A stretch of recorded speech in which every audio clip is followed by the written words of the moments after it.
লিল্লাহি তাকবীর, আল্লাহু আকবার।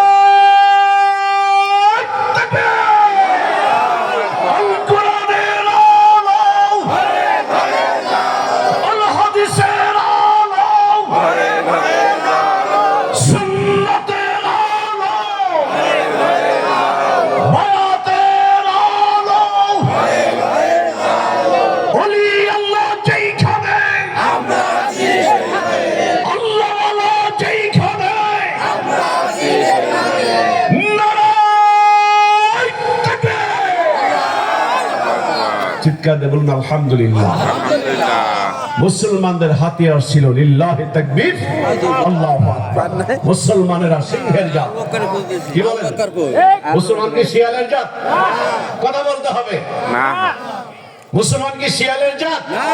যে কুকুর ঘেউ করছে আর ঝাইরা দৌড়? কি বলেন?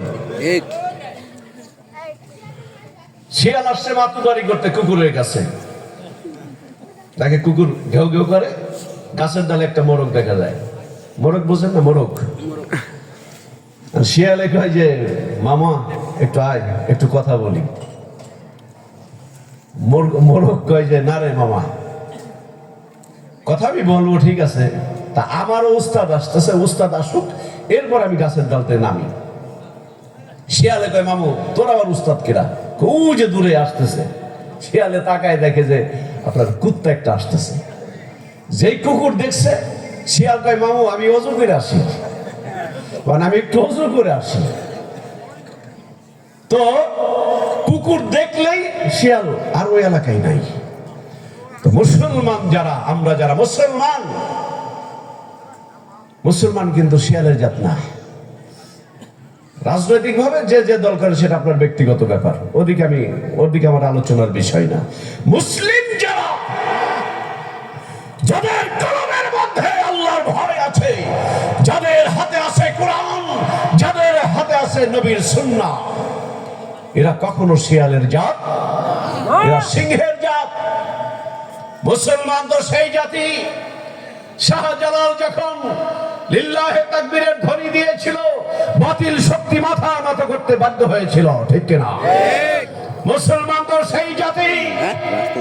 শাহ মাকদুম, খান জাহান আলী, শামসুল হক ফরিদপুরি সহ আল্লাহর অসংখ্য আল্লাহওয়ালা যারা, তারা যখন কোরআনকে হাতে নিয়ে, তাসবিহ হাতে নিয়ে, ঈমানি জজ্বা হাতে নিয়ে, লা ইলাহা ইল্লাল্লাহর এই জিকিরের দুর্গ নিয়ে যখন মাঠে ময়দানে নেমেছে, বাতিল শক্তি মাথা নত করতে বাধ্য হয়েছে।